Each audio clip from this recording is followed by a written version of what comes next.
Le jardin des sentiers qui convergent. Une histoire zen sur la façon dont tout prend sens. La quête commence. Dans les montagnes du nord du Japon, là où les cerisiers fleurissent brièvement avant que leurs pétales ne soient emportés par le vent, vivait un jeune homme nommé Kenji. Depuis des années, il était tourmenté par une question qui le tenait éveillé la nuit. Pourquoi ma vie ressemble-t-elle à une suite d'événements sans signification ? Pourquoi chaque expérience semble-t-elle détachée des autres ? Kenji travaillait comme comptable dans une petite entreprise familiale.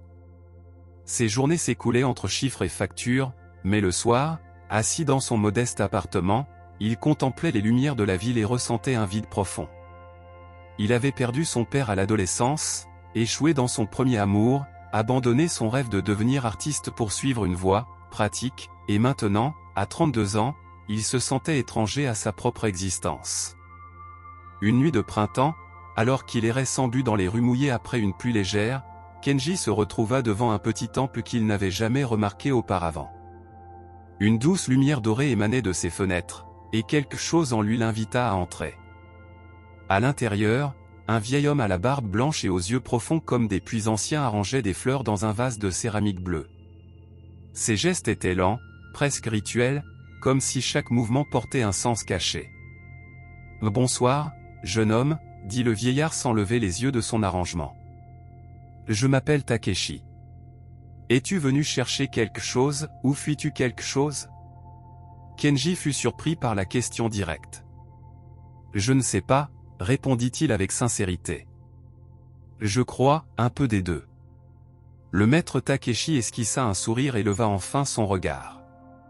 « Voilà la réponse la plus honnête que j'ai entendue depuis longtemps. »« Assieds-toi », dit-il en désignant un coussin de méditation. « Dis-moi ce qui te tourmente. » Kenji se sentit étrangement à l'aise avec cet inconnu. Il lui parla de son sentiment de déconnexion, de la manière dont chaque événement de sa vie lui semblait isolé, sans but, comme des pièces d'un puzzle qui ne s'emboîtaient pas. « As-tu déjà entendu parler du concept zen de Hélène » demanda Takeshi en saisissant un pinceau et de l'encre.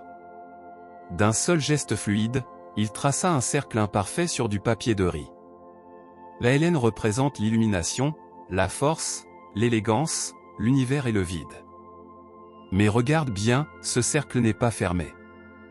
Kenji observa le tracé. Pourquoi est-il ouvert ? Parce que la perfection est une illusion. L'ouverture symbolise le fait que rien n'est complet, que tout est en perpétuel mouvement et changement. Ta vie, jeune Kenji, n'est pas une ligne droite ni un cercle fermé. Elle est un N vivant. Le lendemain, Kenji retourna au temple. Takeshi l'attendait dans le jardin de pierre, ratissant soigneusement le sable autour des rochers disposés en apparence au hasard. Chaque matin, je ratisse ce jardin, expliqua Takeshi. Vois-tu ces pierres ? Elles ont été placées par mon maître il y a 50 ans. Pendant longtemps, j'ai cru que leur disposition était arbitraire. Certaines semblaient trop proches, d'autres trop éloignées. Cela me frustrait qu'il n'y ait aucun ordre évident. Kenji observa les pierres. En effet, elles ne semblaient suivre aucune règle géométrique. Mais un jour, poursuivit Takeshi, après des années de contemplation, j'ai perçu quelque chose de différent.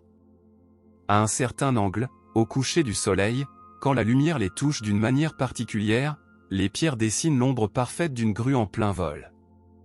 Mon maître n'avait pas seulement prévu la position des roches, mais aussi la manière dont la lumière évoluerait avec les années, au fur et à mesure que les arbres grandiraient. Kenji se déplaça dans le jardin, cherchant le bon angle. Après quelques minutes, il le trouva. Depuis une position précise, les ombres des pierres formaient bel et bien la silhouette d'une grue déployant ses ailes. Ce qui paraissait dépourvu de sens, dit Takeshi, prend tout son sens lorsqu'on trouve la bonne perspective et le bon moment. Ta vie est comme ce jardin. Les événements qui te semblent épars attendent que tu découvres l'angle juste pour les relier. Cet après-midi-là, alors qu'il buvait du thé vert en silence, Takeshi raconta une histoire. Il était une fois un tisserand qui perdit la vue dans un accident alors qu'il était jeune. Désespéré, il crut que sa vie d'artisan était terminée. Mais peu à peu, il développa un toucher si fin qu'il pouvait créer des tapisseries uniquement par le ressenti. Ses premières œuvres après l'accident étaient grossières, imparfaites. Les couleurs ne s'accordaient pas, les motifs semblaient chaotiques. Les gens achetaient ces tapisseries par pitié, non par admiration. Les années passèrent. Le tisserand continua à travailler, non par espoir, mais parce que c'était tout ce qu'il savait faire. Ses doigts devinrent plus sensibles, sa compréhension des textures plus profonde. Lentement, ses tapisseries se transformèrent. Un jour, un collectionneur d'art visita son atelier. En voyant ses œuvres les plus récentes, il fut émerveillé. « Mais elles sont extraordinaires, dit-il. Comment peux-tu créer de tels motifs sans voir ?» Le tisserand sourit. « Je ne vois pas les couleurs, mais je sens comment chaque fil vibre avec les autres. Je ne vois pas le motif entier, mais je perçois comment chaque partie doit s'unir aux autres. Ma cécité ne m'a pas privé de mon art, elle m'a donné une autre façon de le créer. » Le collectionneur remarqua alors quelque chose d'extraordinaire, vu dans l'ordre chronologique, depuis l'accident jusqu'au présent, les tapisseries racontaient une histoire de transformation. Les œuvres imparfaites des premières années n'étaient pas des échecs, mais les fondations nécessaires à la maîtrise future. Chaque tapisserie était indispensable à la suivante, réalisa le tisserand.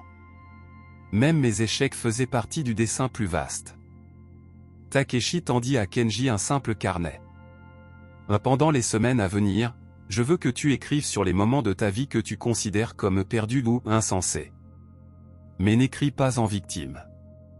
Écris comme un détective, cherchant les indices d'un mystère plus grand. Kenji commença dès ce soir-là. Il écrivit sur la mort de son père, qu'il avait obligé à mûrir rapidement, assumant des responsabilités que les autres jeunes de son âge n'avaient pas. Il écrivit sur son premier amour brisé, qui lui avait appris la vulnérabilité et la résilience émotionnelle. Il écrivit sur l'abandon de l'art et sur la manière dont les chiffres lui avaient donné une autre appréciation des structures et de la précision. Chaque soir, Kenji retournait au temple et partageait ses écrits avec Takeshi. Le maître écoutait en silence, posant parfois des questions qui poussaient Kenji à aller plus loin dans sa réflexion. « Que serais-tu devenu si ton père n'était pas mort ?» demanda Takeshi un soir. « Sans doute plus irresponsable, plus dépendant, » admit Kenji. « Comment ton cœur brisé t'a-t-il aidé à comprendre les autres ?»« Il m'a rendu plus empathique, plus attentif aux sentiments des gens. » « Mais qu'est-ce que ton travail avec les chiffres t'a apporté que l'art ne t'avait pas donné ?»« La discipline, la patience, et la capacité de voir la beauté dans la structure et l'ordre. » Une cérémonie sous la pluie. Un après-midi pluvieux, Takeshi invita Kenji à participer à une cérémonie traditionnelle du thé. Le chanoyu, expliqua-t-il, n'est pas seulement boire du thé. C'est relier des moments apparemment séparés en une expérience unifiée. Tandis que Takeshi préparait le thé avec des gestes précis et méditatifs, il ajouta. Chaque élément de cette cérémonie a été perfectionné au fil des siècles, le design de la théière, la température de l'eau, l'angle du service, même la conversation que nous partageons. Tout est interconnecté. Mais ce qui lui donne une profondeur véritable, c'est l'intention consciente de créer l'harmonie. Kenji observait chaque geste couler naturellement vers le suivant. C'est comme une danse, murmura-t-il. Exactement. Ta vie est aussi une danse, mais tu t'es concentré sur des pas isolés, sans voir la chorégraphie entière. Après avoir bu le thé en silence contemplatif, Takeshi demanda. Que as-tu appris sur toi-même en écrivant dans ton journal? Kenji réfléchit longuement. Que chaque épreuve m'a préparé pour la phase suivante de ma vie. Que mes échecs m'ont enseigné autant que mes réussites. Que les personnes qui m'ont blessé m'ont aussi révélé ma force. Et quoi d'autre? Que, peut-être qu'il n'existe pas d'événements dénués de sens. Peut-être qu'il n'y a que des événements dont je n'ai pas encore compris le sens. Takeshi sourit profondément. Tu commences à voir. La carte de vie. Ce soir, nous allons essayer un exercice différent, dit Takeshi le lendemain. Il déroula une grande feuille blanche et posa plusieurs crayons de couleur sur la table. Tu vas dessiner une carte de ta vie, mais pas de manière chronologique. Tu vas relier les événements en fonction de la manière dont l'un a mené à l'autre, peu importe le moment. Kenji commença avec hésitation. Il dessina un petit cercle pour représenter la mort de son père, puis relia des lignes vers d'autres événements influencés par cette perte, sa prise de responsabilité, son choix d'une carrière pratique, sa peur de l'abandon dans ses relations. Peu à peu, la carte se fit plus complexe. Les lignes se croisaient et se reconnectaient de façons inattendues. Son travail en comptabilité l'avait conduit à rencontrer Maya, une cliente devenue sa mentor émotionnelle. Maya l'avait initiée à la méditation, qui l'avait menée jusqu'au temple de Takeshi. « Regarde ça », dit Kenji, émerveillé, en montrant le réseau complexe de connexions. « Si je n'avais pas perdu mon père, je n'aurais pas choisi la comptabilité. Si je n'avais pas choisi la comptabilité, je n'aurais jamais rencontré Maya. Et si je n'avais pas connu Maya, je ne serais pas ici. » Et que signifie cela pour toi? Cela signifie que même mes expériences les plus douloureuses étaient nécessaires. Pas bonnes, mais nécessaires pour arriver là où je suis aujourd'hui. La leçon du bambou. Le jour suivant, Takeshi emmena Kenji marcher dans une forêt de bambou près du temple. Le vent créait une musique douce en agitant les hautes tiges vertes. Le bambou a une caractéristique unique, expliqua Takeshi en avançant. Il peut se plier presque jusqu'à toucher le sol sans jamais se briser. Sais-tu pourquoi? Kenji secoua la tête. Parce qu'il est creux à l'intérieur. Sa force ne vient pas de sa solidité, mais de sa flexibilité et de son vide. Le vide lui permet de danser avec le vent au lieu de lui résister. Ils s'arrêtèrent dans une clairière où un bambou particulièrement haut se balançait gracieusement. Tes périodes de confusion, de perte, de non-savoir, continua Takeshi, ce sont tes moments de vide. Dans notre culture, nous craignons le vide, l'incertitude. Mais le vide est ce qui permet le mouvement, la croissance, la transformation. Kenji posa la main sur une tige de bambou et en sentit la souplesse. Tu veux dire que mes moments les plus difficiles étaient en réalité des opportunités? Je dis qu'ils étaient des espaces de possibilités. Quand ta vie te semblait vide de sens, elle était en fait vide de l'ancien sens, afin de faire place au nouveau. L'histoire des deux moines. Ce soir-là, alors qu'il contemplait les étoiles depuis le jardin du temple, Takeshi raconta une histoire. Deux moines voyageaient sur un sentier de montagne après une forte pluie. Ils arrivèrent devant une rivière gonflée où une jeune femme en kimono de soie ne pouvait traverser sans l'abîmer. Sans hésiter, le moine le plus âgé la prit sur ses épaules et la porta de l'autre côté. Ils poursuivirent ensuite leur chemin en silence. Des heures plus tard, le moine plus jeune finit par dire « Frère, comment as-tu pu porter cette femme? Nos vœux nous interdisent tout contact. » Le moine aîné répondit « Moi, j'ai laissé cette femme sur la rive. Pourquoi toi, tu la portes encore ?» Kenji réfléchit profondément. Le jeune moine restait prisonnier de ses interprétations du passé. Exactement. Et toi, tu as porté longtemps des interprétations de ta propre vie qui étaient peut-être fausses dès le départ. Tu as porté l'histoire que ta vie était dépourvue de sens, alors qu'en réalité, il te manquait seulement la bonne perspective pour le voir. L'art du kintsugi. La semaine suivante, Takeshi montra à Kenji un magnifique vase en céramique, dont les fissures avaient été réparées par des veines d'or. Voici le kintsugi, expliqua-t-il. L'art japonais de réparer les céramiques brisées avec de l'or liquide. La philosophie est que les cassures et réparations font partie de l'histoire de l'objet, et ne doivent pas être cachées. En réalité, elles le rendent encore plus beau. Kenji examina la pièce avec attention. Les lignes dorées formaient des motifs uniques qui n'auraient jamais existé sans les cassures initiales. « Peux-tu appliquer cela à ta propre vie ?» demanda Takeshi.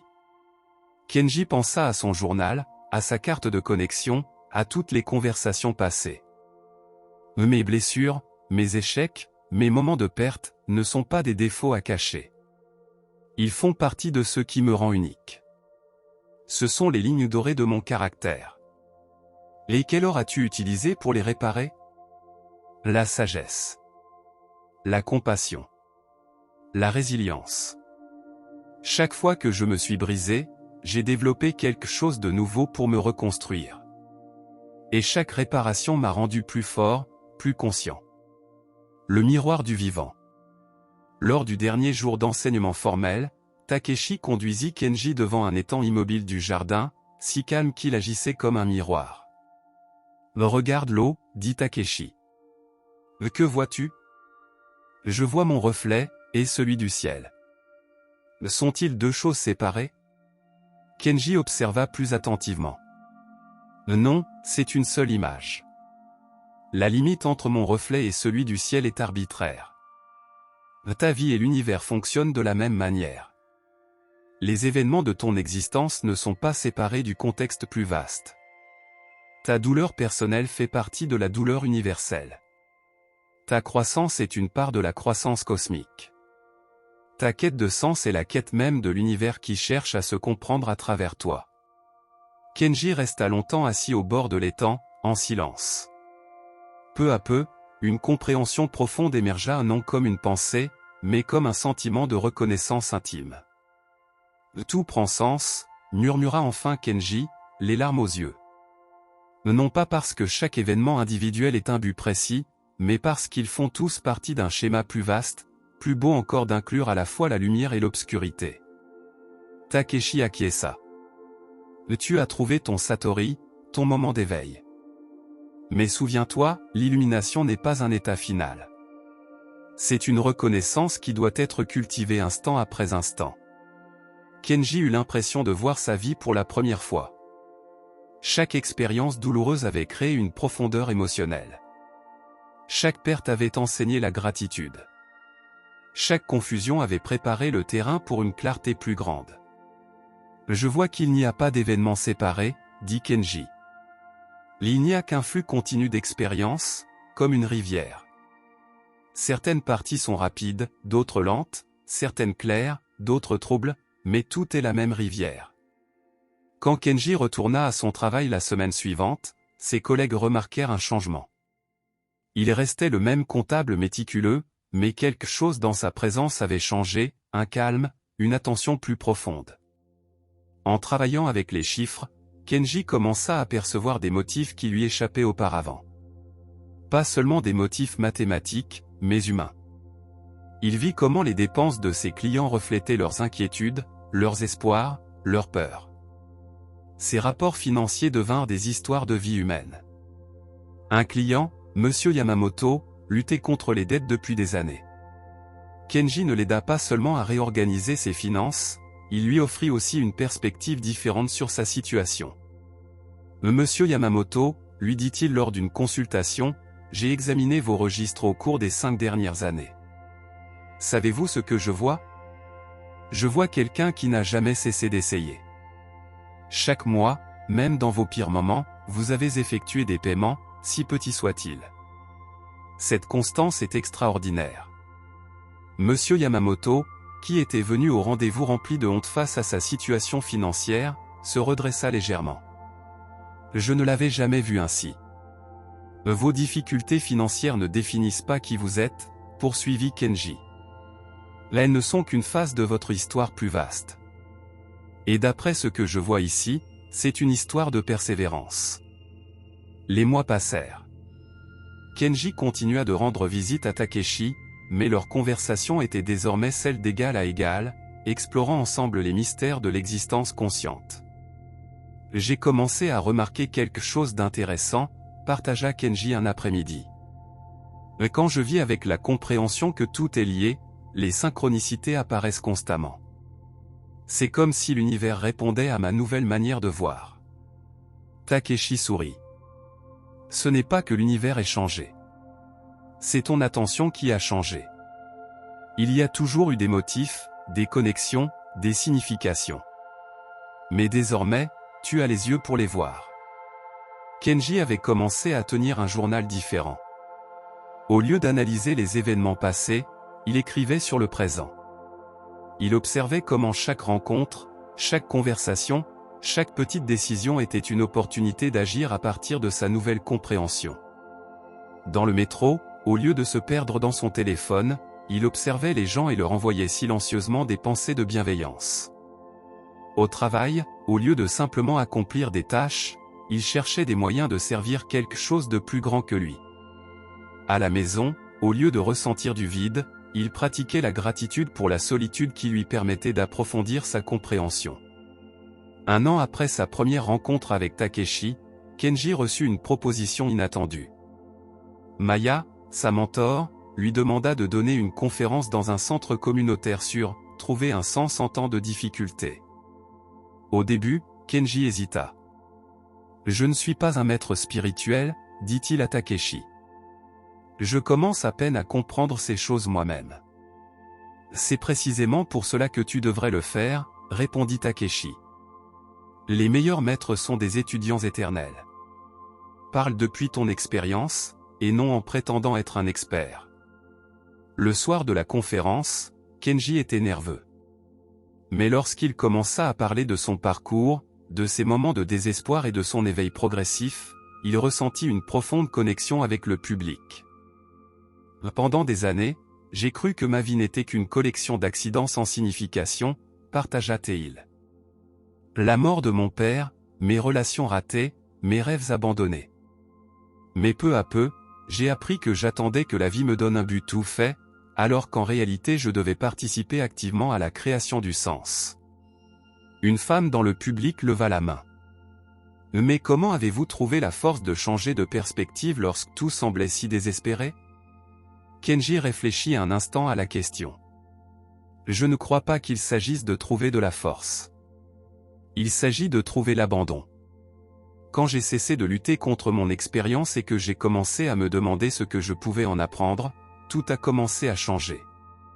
La force est venue naturellement après. » 2 ans plus tard, Kenji avait transformé non seulement sa propre vie, mais aussi son travail.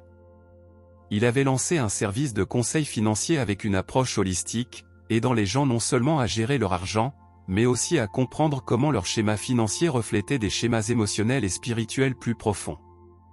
Un après-midi, alors qu'il travaillait dans son nouveau bureau, une jeune femme nommée Yuki entra, cherchant de l'aide pour ses finances, mais il était évident que son besoin réel était plus profond. « Je me sens complètement perdu », lui confessa-t-elle.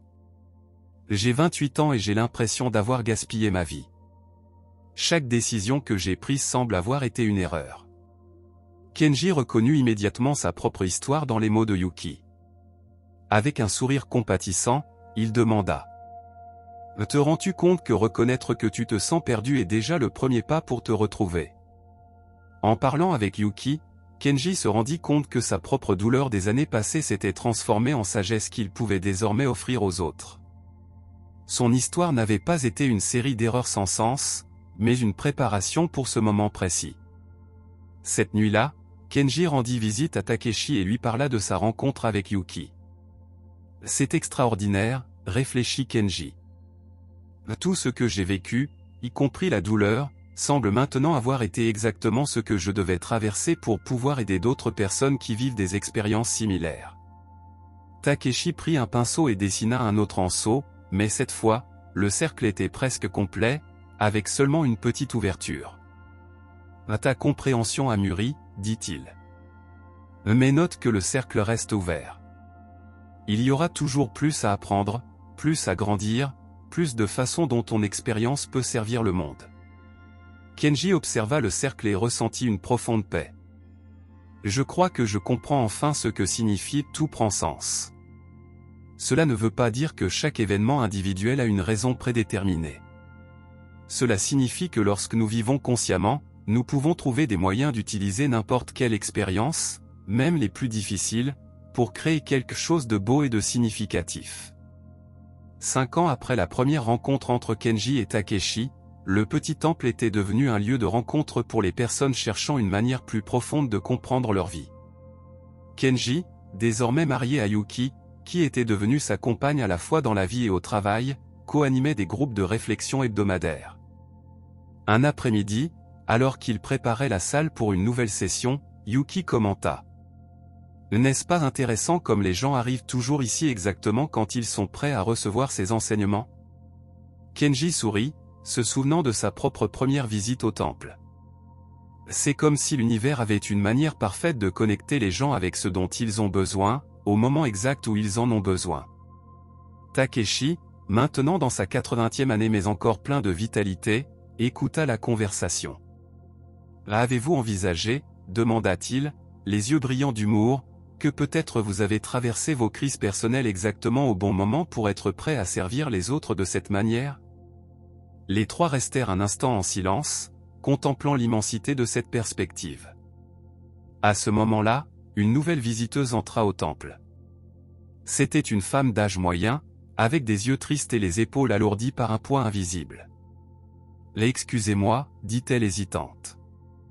J'ai vu la lumière depuis la ruée, je ne sais pas pourquoi, mais j'ai senti que je devais entrer. » Kenji, Yuki et Takeshi échangèrent un regard plein de sens. La danse de la vie, le flux éternel d'enseigner et d'apprendre, de guérir et d'être guéri, continuait. « S'il vous plaît, asseyez-vous, dit Kenji avec une chaleur sincère. Dites-nous ce qui vous a amené ici ce soir. » Et ainsi, le cercle de Lanceau restait ouvert, prêt à inclure une nouvelle histoire, un nouveau chemin vers la compréhension que, dans la grande tapisserie de l'existence, tout, véritablement tout, prend sens lorsque nous apprenons à le voir avec les yeux d'un cœur éveillé.